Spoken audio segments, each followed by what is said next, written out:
Welcome to the next instalment of our Regulate and Resolve seminars, where we pick through common financial services regulatory issues and provide practical guidance on how to approach them. Today is the second part of our discussion around the FCA's powers. And if you joined us in October, you'll remember we looked at the FCA's general information gathering powers. Today, we're going to ramp it up a little bit and talk about the FCA's powers in the context of investigations and enforcement. Now, before we begin, and just for those of you who haven't met us before, we thought we'd give ourselves a bit of an introduction. My name is Rachel McDonnell. I head up one of the commercial disputes practices here at Mills & Reeve. I joined Mills & Reeve last year from a leading London global firm, where I split my time between general commercial disputes and financial services disputes, including regulatory investigations and enforcement actions. I'm joined by Catherine Noble today. Hi, I'm Catherine. So I'm a senior associate in our Norwich office, where I work on a range of matters relating to commercial disputes, and I support Rachel with our work around financial services and contentious regulatory matters. Very quickly before we kick off, there is a Q&A function, so please do ask some questions, and if you have any questions after the event, please get in touch with us. We're always interested to hear from you. And just to let you know as well, the session is being recorded and a copy of the recording will be circulated to attendees later this week. So just to kick off, even those with little experience of the FCA enforcement regime will no doubt have an understanding of how stressful, disruptive and time intensive they have the potential to be, and not to mention expensive, both in terms of potential fines, but also in terms of legal costs as well. Now, they can also be very difficult and confusing to navigate, and often all you see is the headline at the end. For example, some of you might have seen the Julius Baer International fine last week in the press, the investment advisory and wealth management firm, which was fined 18 million, with 3 very senior individuals facing bans. Now, that was in relation to corrupt third-party introducer arrangements and some questionable transactions that arose as a result. What you see is the headline, but it's not quite clear how they got to that end position. And so today's session provides an overview of the process and what might be expected, so that if you ever find yourself in the unenviable position of having investigation opened, you're not in the dark about it. We're going to provide that overview by talking through a number of key commonly asked questions. And these tend to be the typical questions we're asked when an investigation is opened. You can see them on the slide there, and then we'll finish off with some key considerations. We should run for about half an hour or so, but do let us know if you have any questions. And we're talking solely today about the FCA's enforcement regime, but similar issues may arise in relation to actions taken by the PRA. So to kick off, question 1, my firm has been referred to enforcement. Are we going to be fined?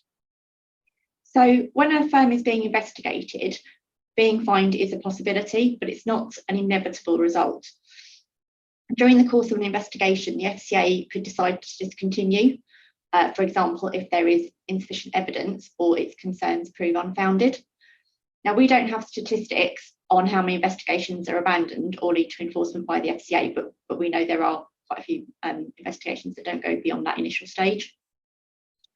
Other sanctions are available to the FCA, and they include both private warnings and public censures. And if we just click on to the next slide, you can see just some examples of the sanctions which are available.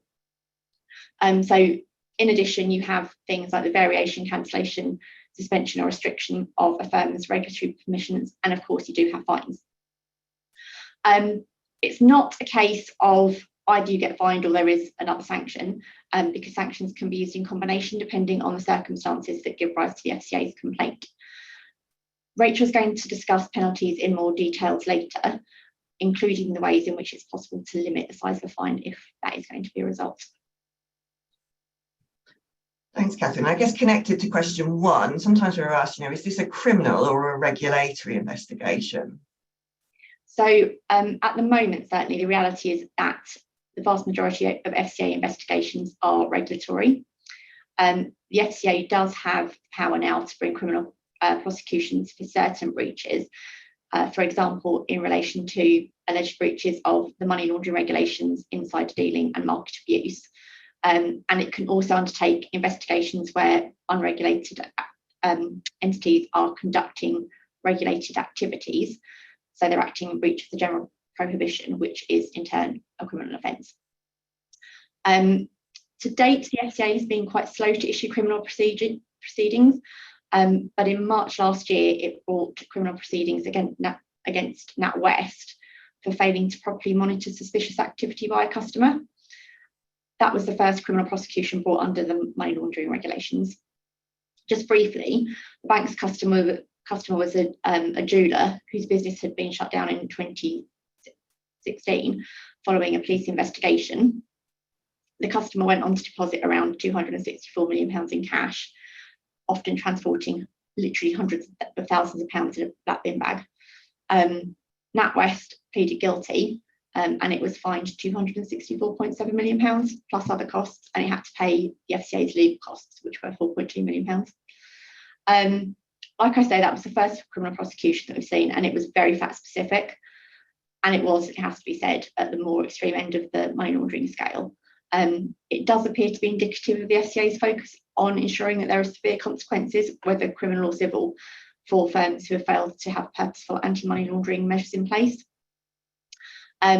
Just to give you a bit of perspective in terms of the kind of balance between criminal and regulatory issues, at the beginning of this year, there were around 40 allegations. The FCA was investigating around 40 allegations of money laundering by firms and individuals. 2 of those investigations were criminal and 6 were dual track, so we're looking at both the criminal and regulatory sanctions. We don't want to alarm firms because the balance of the FCA's investigations remains heavily biased towards regulatory sanctions and fines, even where a criminal prosecution is a possibility. But it is just important that those operating in the regulated space are aware of the FCA's ability and willingness to issue criminal prosecutions. Moving on to the next question, what happens after you've been referred to the FCA? Thanks, Catherine. So the short answer is that you're placed into the FCA's investigation process. And if we move to the next slide, you can see a brief overview of that process there. I'll talk briefly through it. You start with the referral to investigation enforcement and an appointment of investigators, typically by receiving a notice of investigation, confirming that an investigation has been opened. And following that, you'll attend, usually in person, sometimes not, scoping discussions with the FCA. And those initial discussions may include, for example, an indication of why the investigation has been opened, the FCA's current view on the scope of that investigation, areas of focus, plus an indication of next steps and timings. And often you might talk about what sort of types of documents the FCA might want to see or individuals that they might want to interview. Now, scoping meetings can be given a bit of a sharp shrift because they're often more of a formality than anything else. But I think nonetheless, they can be useful to gain an understanding of the FCA's, at least their initial focus and concerns. And there's often, as often the case, that focus and concern can change during the course of an investigation. But it's good to understand what they're initially looking at nonetheless. Plus, they do provide that opportunity for the firm to set the tone and demonstrate really early cooperation, how seriously they're taking the issue.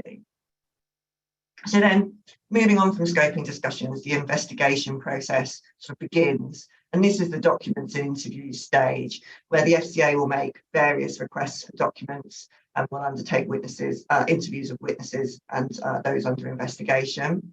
This stage really is the meat and the largest part of the process, and it can often feel like you're going around in circles a little bit as new documents and information coming out of interviews lead to further requests for documents and interviews.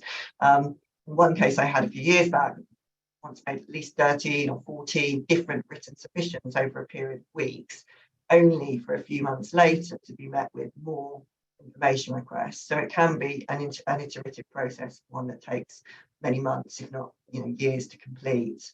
But once the FCA feels like it has enough information to understand the scope of the issues and its findings, it will issue a preliminary investigation report, which, as you would expect, set out the FCA's initial their thoughts and the reasons behind them.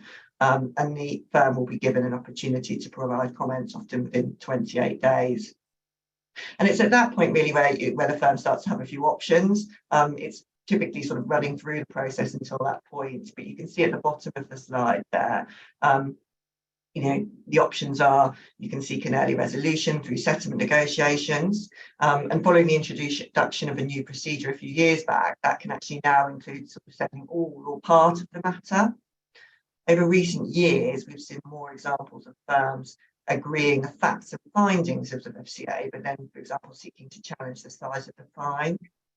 And depending on the stage at which you settle, early settlement discounts are available up to a maximum of sort of 30%. So there's clear incentive in settling early. And the second option is you can refer the matter to the FCA's Regulatory Decisions Committee, or the RDC, which is a committee of the board of the FCA and is independent of the enforcement action function. And that process can involve some written or oral representations. Final option, again, this sort of direct ability to refer straight to the upper tribunal came in a few years ago. So you can expedite the matter and refer it to the tribunal for a full hearing. And for those of you who've been involved in some commercial litigation, that's where you get a situation that's more akin to a hearing process. So case documents, disclosure of documents, witness statements, and almost like a trial with cross-examination. I should note as well, if you refer the matter to the RDC and you still wish to challenge the decision, then you can then take the matter to the upper tribunal at that stage. What you can't see from the slide there is that each option has its separate sort of process. That would make for quite a complicated flowchart. In the time we've got today, we won't go through each of them, but it's worth bearing in mind that each would branch off in different ways. Thanks, Rachel. You mentioned the settlement discount. So if a firm is going to be fined, what can they do to reduce the size of that fine? Yeah, that's a pretty common question as well, actually, Catherine. So if you move to the next slide, I won't dwell too much on the FCA's approach to penalties because it can become fairly technical, but it is useful to give an idea of how a fine is typically calculated, and it's this 5-step process that you can see on the side. And at many stages of that process, there may be some opportunity to impact or reduce the size of the fine. So looking first at step 1, disgorgement, that's quite a difficult one. It's simply depriving the firm of the financial benefit that they've received directly from the breach, if that's possible to quantify, and often it isn't. But step 2, the seriousness of the breach, that's where a percentage of revenue from the business area will be levied, depending on the seriousness level. So 1, you'll be having discussions about whether you should be level 1 to 5 on the serious scale, and therefore the percentage that should be taken from the revenue. But in addition, you're probably going to be having discussions about what that relevant revenue is. You can see there can be discussions around what is the business area under investigation, or what is the product line. So that can often be a key area where you're working to almost reduce the ultimate fine figure. Looking then onto step 3, mitigating and aggravating factors, that's a little bit more of an art than a science as well, I think. Here is where things like proactive and significant cooperation with the investigation come in, and that may, for example, serve to reduce a fine. Because of that cooperation, you often see in final notices mentions of firms being particularly cooperative. On the flip side, of course, if you're not cooperative, that's likely to be an aggravating factor and increase the fine. Step 4, adjustment for deterrence. Again, this is simply if the FCA considers the fine is still too low, it can increase it. It doesn't think it offers that sort of credible deterrence that it's looking for. And then finally, come on to the settlement discount, which we touched on earlier. It may reduce the amount of the fine payable in order to reflect the stage at which they reach settlement. 30% is the maximum, but there's a sort of sliding scale depending on at which point settlement is achieved. You can see throughout the piece, therefore, that there are various opportunities to make submissions that would have an impact on the level of fine that was ultimately levied. So moving on to question 3, often how long is a piece of string, but how long will the entire process take? Well, how long is a piece of string? So from beginning to end, and assuming you can settle early, the process is likely to take many months, if not years. As Rachel alluded to, once an investigation process has commenced, it can be quite difficult to predict its exact course.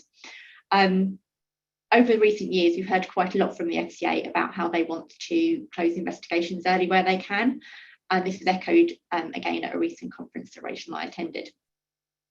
However, our experience suggests that quick closure happens really quite rarely, and more often the FCA is going to complete its initial investigation so that it can gain enough evidence to understand the nature and scope of misconduct before it can decide on appropriate action.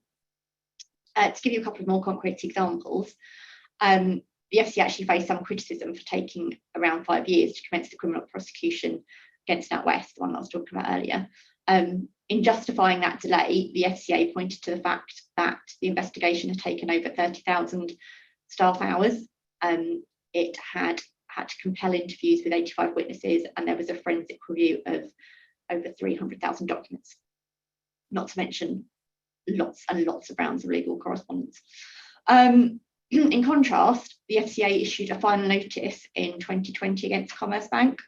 That bank was fined 37.8 million for inadequate AML controls. And in that instance, that was a regulatory, not criminal action. And there was a settlement discount. But that investigation still took around 3 years. So you can see it's often going to be a case of years, not months. Thanks, Catherine. And I guess linked to that, and I kind of talked about it a little bit earlier, but often where you've got an investigation into a firm, you're also going to be concerned about your senior managers who are themselves individually regulated. So question 4 is, what about the firm's senior managers? So holding individuals to account within the financial services industry by way of enforcement action is a stated priority of the FCA. So it is definitely something that should be on the senior manager's radar. That said, the number of investigations into individuals currently appears to be quite low. Just put some meat on that. In March this year, there were over 81,000 individuals that held senior manager functions, and the FCA had 47 enforcement investigations open into senior managers. And it also had 16 investigations into certified persons and employees who are subject to the ComCon rules. The FCA and PRA have only concluded 1 enforcement action against a senior manager, and that followed a joint investigation into the same conduct, where the individual had failed to act with due care and diligence. But we haven't yet seen an example of enforcement action under the senior managers and certification regime against a senior manager that considers any of the senior manager conduct rules or the duty of responsibility. Although I would just note there are some that are currently being considered by the RDC. At the conference that we were at, we were discussing why the numbers investigations into individuals quite low, and we think there are 2 possible reasons. So the first is the need for the conduct to be directly linked to the work of the senior manager or certified person, and the other is that the regime is still relatively new, which means that we think there are probably quite a few cases that are still working their way through the FCA's processes, and it was certainly marked as an area to watch going forward. Moving on to our final question, will we have the right to appeal? Thanks, Catherine. I think the short answer is yes, you can refer the matter to the upper tribunal as we went through the process earlier. And actually beyond that, if permission is granted, then you can appeal the matter to the Court of Appeal. And firms are able to refer both the FCA's or the RDC's decision to the upper tribunal. As I said earlier, this involves a much more adversarial procedure. It could take years in itself to run through that process.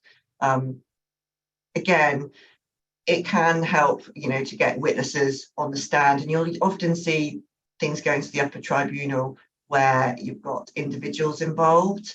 The reason for that is because they are more likely to challenge decisions, given the whole host of things that are much more personal to an individual than they would be to a firm. So, for example, livelihood.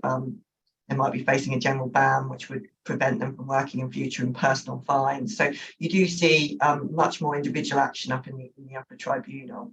And then, as I said, if you're still dissatisfied, you can seek permission to appeal to the Court of Appeal.